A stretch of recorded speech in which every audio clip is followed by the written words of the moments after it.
बिस्मिल्लाहिर्रहमानिर्रहीम। अस्सलाम वालेकुम एवरीवन। उम्मीद करती हूँ कि आप सब बिल्कुल ठीक होंगे। मेरा नाम है फातिमा और आप देख रहे हैं एफएम्स बावर्ची खाना। दोस्तों, खुबानी का सीज़न आ चुका है और आज मैं आप लोगों के लिए लेके आई हूँ बहुत ही मज़ेदार खुबानी और इमली की चटनी की रेसिपी।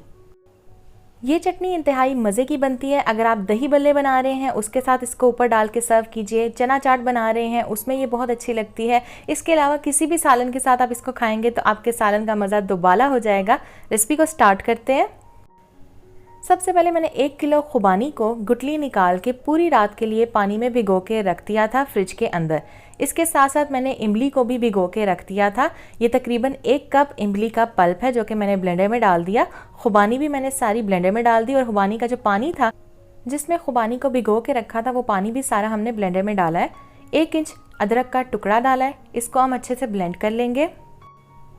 तो ये ब्लेंड हो चुका है। अब नेक्स्ट स्टेप क्या है वो मैं आपको बताती हूँ।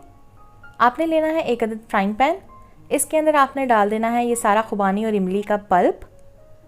ब्लेंडर में जो भी लगा होगा इसके अंदर हम आधा कप पानी डालेंगे और अच्छे तरीके से उसे भी निकाल लेंगे। कोई भी चीज़ ज़ाया आपने नहीं करनी है। दरमियानी आपने आंच रखनी है। यहाँ पे 1 कप के करीब आपने इसमें चीनी शामिल करनी है दानेदार।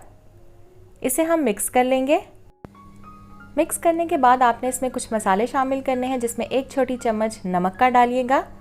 आधी छोटी चम्मच इसमें काला नमक जाएगा।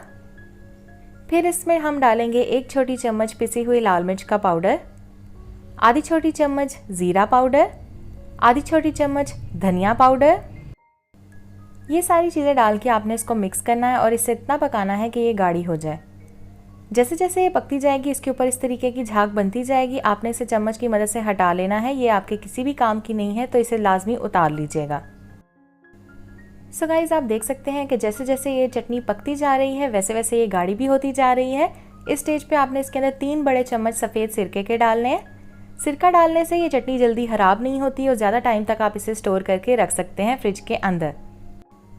तो आप देख सकते हैं ये अच्छे से गाढ़ी हो चुकी है। मैंने चूल्हा बंद कर दिया। इसको रूम टेम्परेचर पे हम थोड़ा सा ठंडा कर लेंगे। फिर हम इसे किसी भी बोल में या एयर टाइट बॉक्स में या जार में डाल के स्टोर कर लेंगे फ्रिज के अंदर।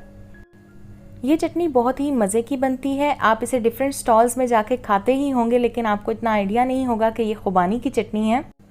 जो लोग दही भल्ले फ्रूट चाट का बिज़नेस करते हैं वो खुबानी की चटनी का ज़रूर इस्तेमाल करते हैं। अगर आप लोग भी किसी ऐसे बंदे को जानते हैं जो कि ये बिज़नेस कर रहा है और खुबानी की चटनी डाल के वो नहीं देता है तो आपने इस वीडियो का लिंक उस बंदे तक ज़रूर पहुंचाना है ताकि वो देखें, बनाएं और उनकी फ्रूट चाट और दही भल्लों को भी 4 चांद लग जाए।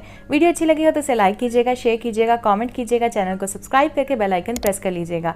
मैं मिलूंगी आपसे एक नई वीडियो के साथ। तब तक के लिए मुझे दीजिएगा इजाज़त। अपना बहुत ख्याल रखिएगा, दुआओं में याद रखिएगा। Take care. अल्लाह हाफिज़। अल्लाह निगहबान।